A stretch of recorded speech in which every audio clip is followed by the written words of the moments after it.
What is up, YouTube? I'm Devon, DaVinci, leader of the Renaissance crew, and you are watching DaVinci Reacts. Today we're going to be continuing with the feature history episode of The Troubles. This is part 2. Just a quick heads up. I know, like, last time I did this video, I said I was going to be uploading the next episode the next day, and I did not at the time know that the video was going to be released on Friday. And normally, weekends I don't record, so it wasn't going to be out on time. Work schedule and everything else, so it makes it tougher to just like make the I make all these videos ahead of time, and I should have made the second video during that first batch of videos, but I didn't have enough time for it because there were so many other videos that I was pledging to get out. Just like last week I also said I was going to react to Q's Try Not to Laugh challenge, which I still am, but obviously it's going to be recorded sometime in the very near future. Also, another Family Guy episode I saw that another compilation that I saw I'm going to do a reaction to as well. And there was some trailers for the Mortal Kombat characters that appeared in that Combat Pack 2 reveal trailer that I'm going to do a reaction to as well. I believe Rain is the only one that's been showcased so far, and if there is any other characters that were showcased in their own specific trailers, then let me know in the comment section and I'll do a reaction to those too. But with that being said, this video was provided by Feature History. I will have a link for their channel at the end of this video, so if you click right around here somewhere, you'll see a link pop up the last 30 seconds of the video, and you can click on it. It'll take you to their channel. You can watch their content, subscribe, like, all the other good stuff. And if you want to watch the original video of this, go to the link in the description box. That is how you get to the original video if you want to watch it without me talking and pausing over it. Or if you want to react to it yourself, if you're a reactor or whatever, that's the link that you would use. Anyway, let's jump into this and see what it has to offer. Hello and welcome to the rest of the video, featuring the rest of the video. Also, I am proud of the comment section. Just pause. I am proud of the comment section from the last video. I assumed it was going to be a war zone, but it really wasn't. You guys really, this is why I'm proud of my my subscriber base. You guys are awesome. I really mean that. You guys are awesome. Civil rights movement disappeared alongside any kind of moderate party as many new volunteers flocked to join the IRA. 1972 would be the bloodiest year in the conflict and the worst for the British Army since the Korean War. The IRA sought reprisal and would respond with a series of 22 car bombings around Belfast, killing 9 people, soldiers, police and civilians included. The army would react with 58 arrests and raids for bomb equipment, leading to 1 IRA death. Loyalist paramilitaries would begin to set up checkpoints to overwatch their streets and look out for IRA members, leading to more violence and deaths. Over the course of the unrest, many similar no-go areas had cropped up.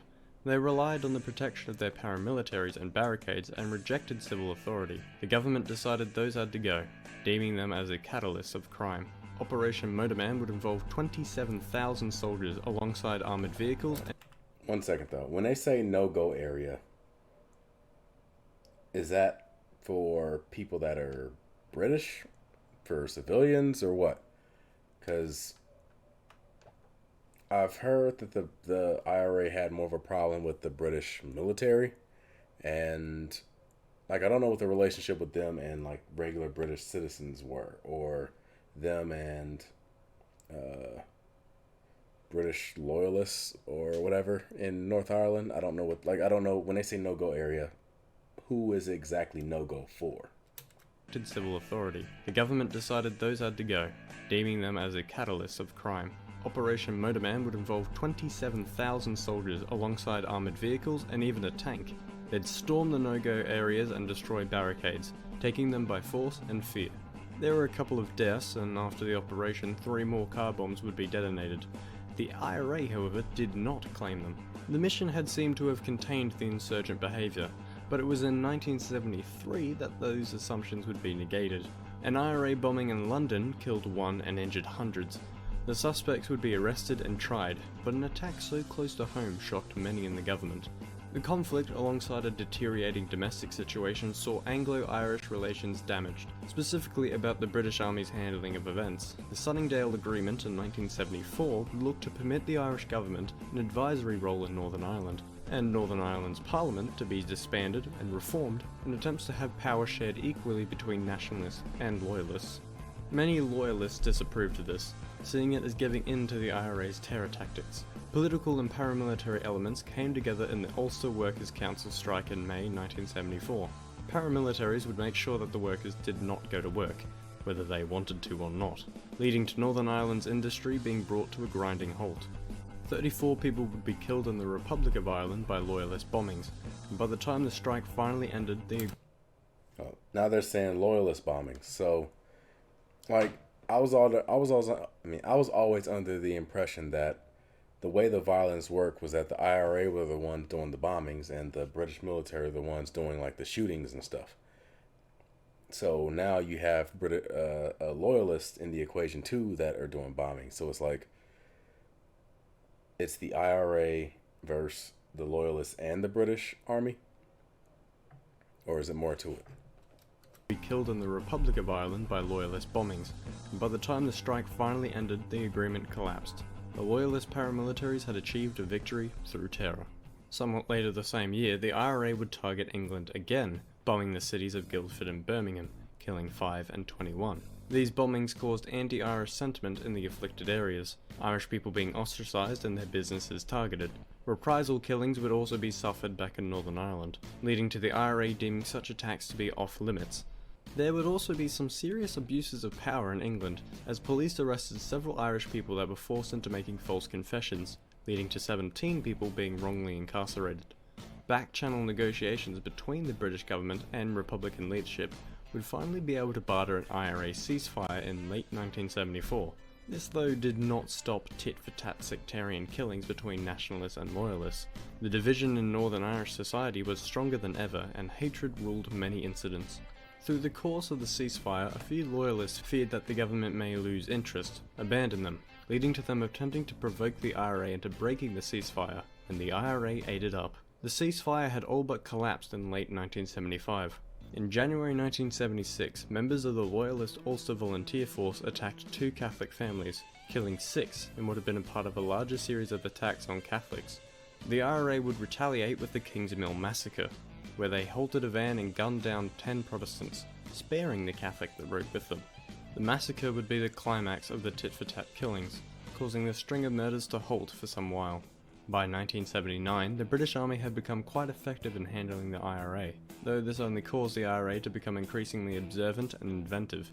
They'd execute an extensively planned out guerrilla attack on the army in the Warren Point ambush, bombing both a British convoy and the ensuing reinforcements, killing 18 soldiers and not losing a single of their own. The army was forced to rework their methods, becoming increasingly reliant on helicopters instead. This change offered the IRA virtual control of the south of County Armagh, swiftly turning it into bandit country.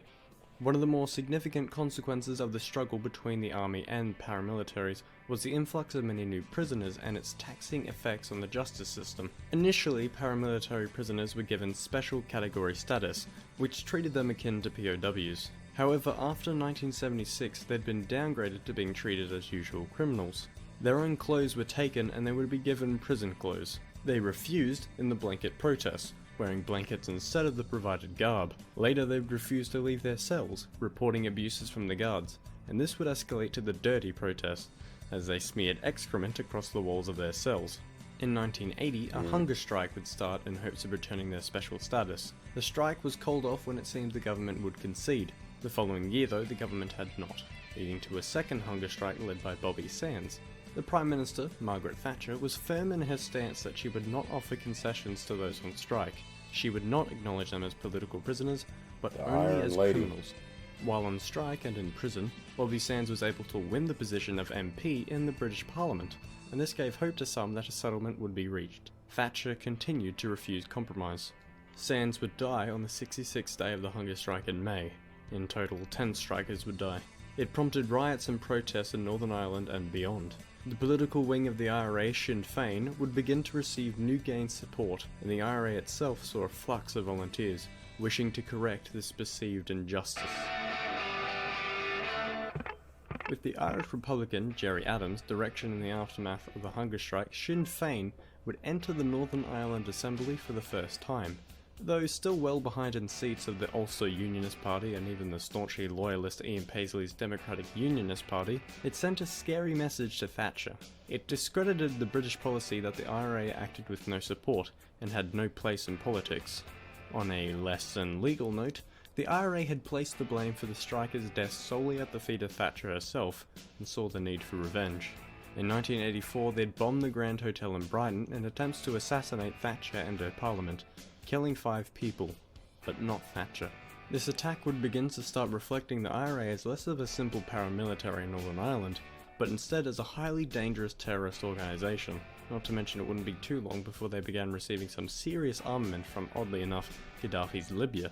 1985 would see the highly significant signing of the Anglo-Irish Agreement. Thatcher, despite her own protest, would agree with the Irish Prime Minister, Garret Fitzgerald, to see Ireland brought into an advisory role in Northern Ireland. This agreement was to see cross-border political, security and legal cooperation between the two countries promoted. Despite how good it may sound, it was opposed by both loyalists, seeing it as doing too much, and nationalists, seeing it as doing too little. These political concessions and attempts to strengthen constitutional politics was all done in attempts to undermine the IRA. But the Republicans' campaign of terror continued. Attacks occurred against isolated army and police barracks, significantly damaging morale of troops, who would only see recompense when they were able to turn the tables and ambush the IRA members in 1987, killing 8 of the men responsible for the attacks. Later the same year, during Remembrance Day, the IRA bombed a war memorial used for ceremony. They killed 12 people and injured dozens, many of them being simply old-age pensioners. This attack would shake the IRA to its core, as the backlash was immense. Loyalists would seek revenge in blood, of course, but Sinn Féin's vote would utterly collapse, not recovering for 14 years. The IRA, however, still continued its armed campaign against the British Army. In 1989, overrunning a well-fortified checkpoint and killing 2 soldiers. They'd also once again seek to attack the Prime Minister, this time being John Major. With the increasing reliance of their improvised mortars, they'd commence an attack on 10 Downing Street in February 1991. The rounds would miss, but the attack still startled the government. Alongside this campaign against the British Army and government, they'd also become tougher on loyalist paramilitaries, assassinating their members. They'd attempt a bombing on their leadership in 1993, but only killed 1 loyalist alongside their own men and 8 civilians. The failed attack only provoked more Catholic killings by loyalist paramilitary. At this point, after 25 years of constant violence and fear, it seemed endless.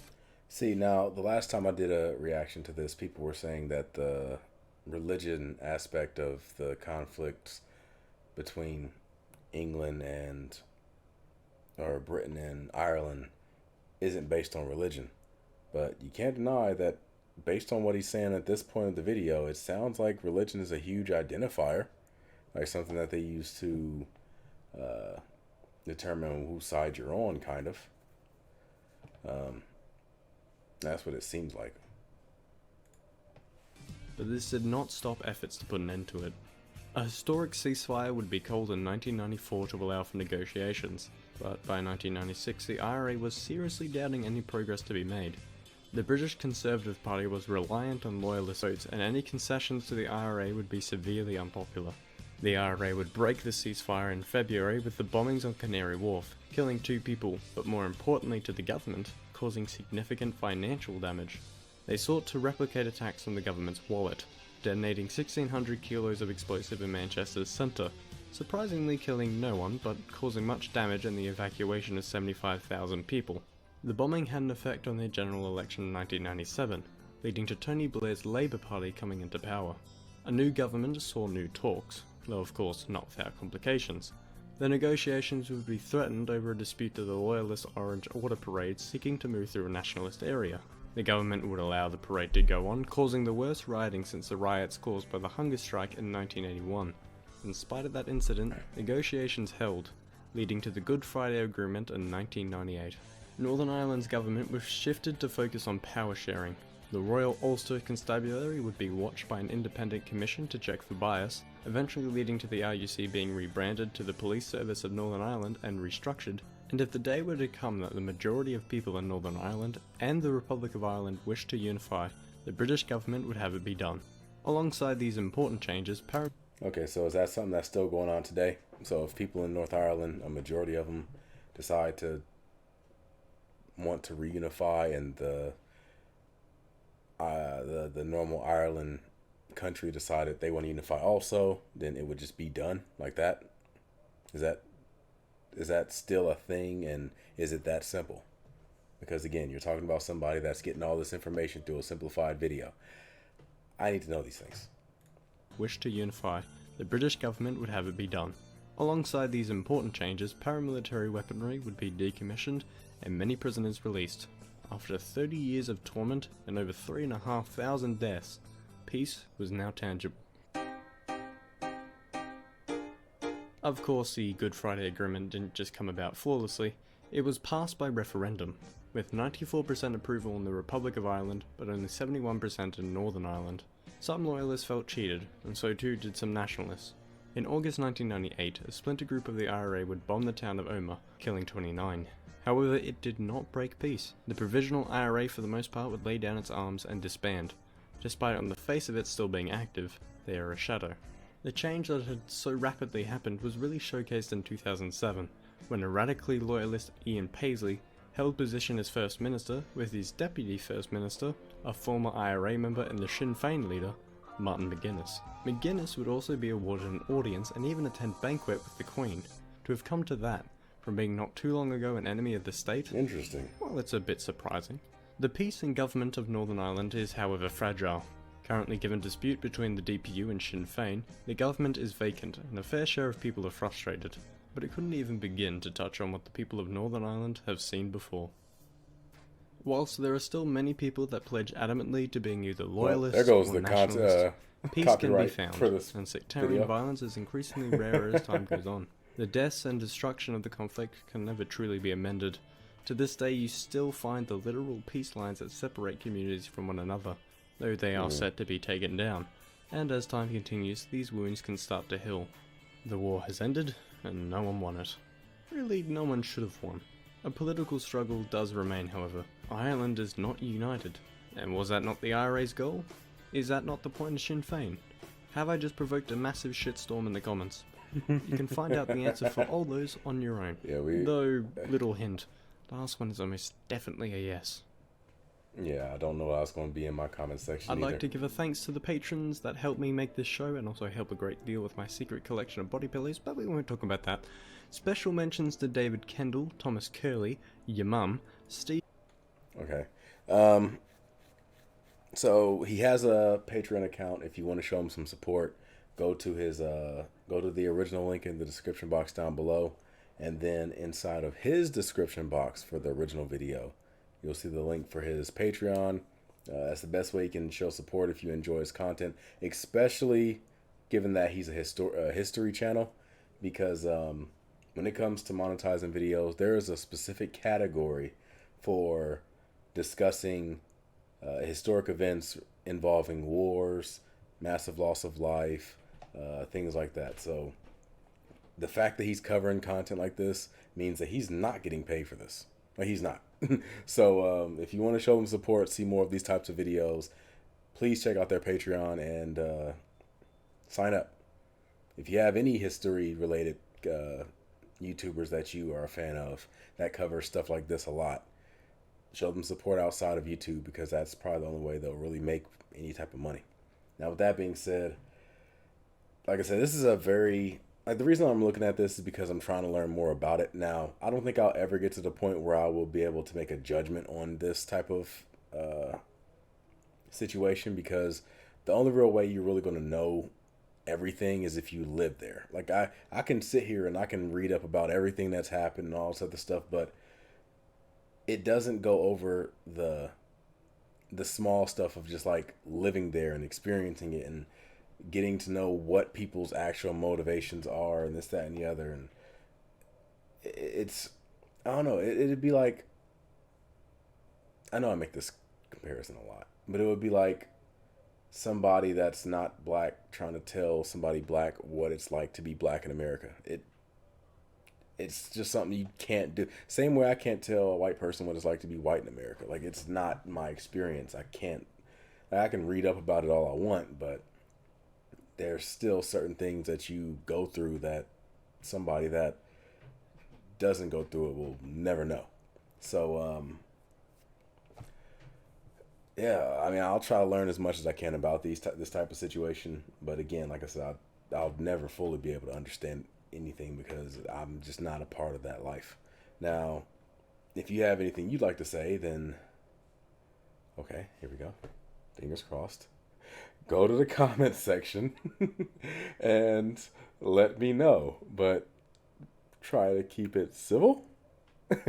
I mean, I know it's possible because the last comment section of the first video was okay. It was pretty good. I thought it was gonna be a lot worse. It wasn't.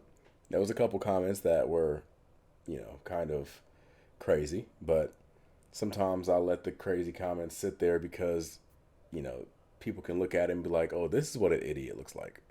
But yeah, just remember it's the internet.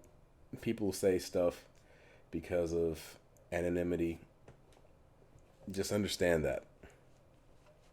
Now, with that being said, if there's anything too crazy, I will have to come in and start, deleting stuff like Thanos and start throwing around the band hammer like Thor. So, that's just a heads up. Now, I hope you guys enjoyed this video. If you did, make sure you hit that like button, subscribe, and share.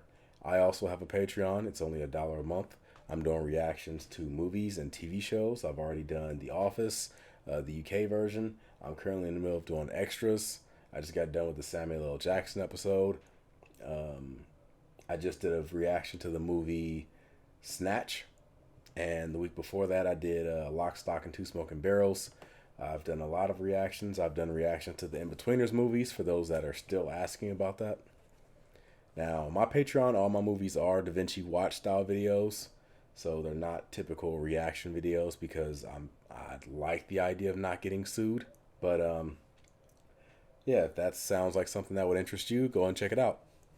With a lot of my videos, though, you do need access to the providers of those links. So in some cases, you'll need a Netflix membership. In some cases, you might have to rent the movie on Amazon, or if you have the movie, you can watch along. But if you want to use the link that I'm giving, that's what I'm using to react. I can't guarantee anything else will be able to sync up perfectly, but you can give it a try. Now, that's just a heads up I want to give you guys. I don't want you to sign up not knowing what to expect. Now, with that being said, that's pretty much it. So I'm gonna give you the deuces. I look forward to seeing you guys on the next video, which will be some try not to laugh challenges. I'm going to give you the deuces, and I am signing out. Peace.